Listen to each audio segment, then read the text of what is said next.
Gloria Steinem once said, "Every social justice movement that I know of has come out of people sitting in small groups, telling their life stories, and discovering that other people have shared similar experiences."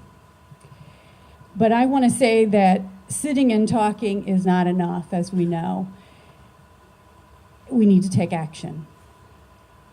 And I was so inspired to learn of the work of Queen Zakia Shabazz in the Richmond City Schools and with the Virginia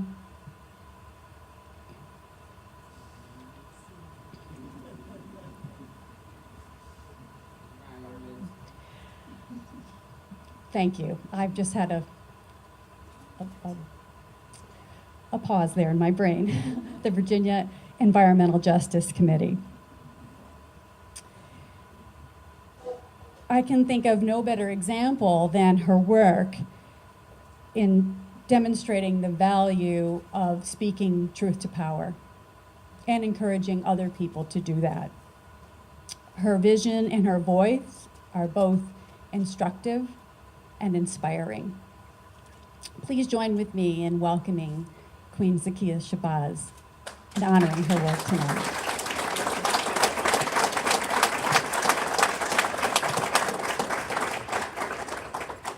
Okay, Good Friday, and congratulations to all the fellow honorees.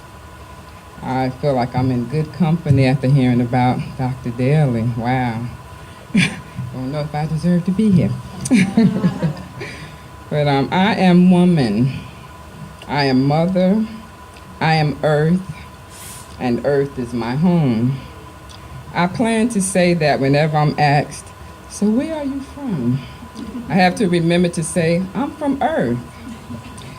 I must mention and thank a few women and mothers who have shaped my journey. First, my dear mother, Margaret, who always gives me a nod of yes, do it, and who set the example for me by being present and being involved in all of my activities and ideas. I have to mention Miss Anna, who I remember from Brooklyn, New York, where my mother fled to escape the perils of South Carolina, where I was born, but I'm from Earth. I remember Miss Anna as a very unassuming woman, but there was something about her that stood out. She would stand on the corners of Dean Street and Nostrand Avenue and loudly preach against the drug dealers who operated heroin houses in the neighborhood. People would shake their heads and say, "That old lady is crazy." But Miss Anna wasn't crazy, and she wasn't old either. Miss Anna was hurting. You see, heroin had claimed the life of her only child. Perhaps today her child would have gotten help and recognition as a victim of the opioid epidemic. But back in the 60s and 70s in the Bedford-Stuyvesant section of Brooklyn, she was just considered a junkie or a dope or a drug addict, and she died. As a result of losing her daughter to drugs, this woman single-handedly and fearlessly stood up to the drug dealers and shut them down one by one until finally others, the same people who'd called her crazy, saw the benefit of joining her cause. Miss Anna had purpose. Later, my family moved to the Crown Heights section of Brooklyn, and we lived in an apartment building.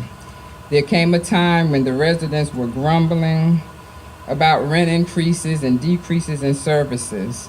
And I remember volunteering to go to each apartment and write down the complaints of the tenants. I must have been between 12 and 14 years old then. And those shared complaints led to the meetings, which led to tenant organizing and effective rent strikes, and ultimately securing the basic services that our families were paying for and should expect to have. That was long before I was aware of the terms volunteerism, organizing, or even leadership in the sense that I now know them. To me, I was just helping, fitting in where I could, offering what I could, and doing what needed to be done. From those early experiences, I learned that our voices have power and that collectively we can make things happen and bring about positive change. So when my baby son was poisoned by lead in 1996, I knew that I could not just be a victim. I had to do something about it. Just as Mothers Against Drunk Drivers got mad, we Mothers Against Lead Poisoning got up and learned all we could about lead, and we formed United Parents Against Lead, or UPAL, and began advocating on behalf of lead-poisoned children and their families for access to safe, affordable housing, access to medical care and intervention, and for decent and equitable educational opportunities. Several years into my directing UPAL, I was honored to receive a Lead Star Award, and at the ceremony, I was being introduced by Dr. Janet Phoenix. And although she said a lot about me and about my work, there are only a few words I remember her saying. Those words were, "Leaders are born, leaders are not made." I said. I had to really think about that. And after several years, I finally decided that Dr. Phoenix is probably right. Leaders are born, they are not made. Sure, we can attend trainings, leadership trainings, as I have, but they only strengthen, nourish, and further develop the thing that is already there. That thing, most likely, the servant leader that is in you. One of my favorite female authors, Zora Neale Hurston, is said to have stated, "Those that don't got it can't show it. Those that got it can't hide it." So it is with leadership. It's already in you. It might take someone, a parent, a mentor, or a teacher to help you recognize or identify it, but it's already there. It most often will take something, an accident, a diagnosis, a threat to our children to unleash it, but it's already there. My work through UPAL led me naturally on the path of environmental justice. And now I find myself as coordinator of the Virginia Environmental Justice Collaborative, surrounded by such an amazing group of people, that's our mission statement, who are doing wonderful things to save this place that I'm from, Earth. Collectively, we stand in opposition to pipelines and fracking and mountaintop removal and racial and sex discrimination and social injustices and mega landfills and lead in our children's drinking water at school and the contamination of our air, soil, and water.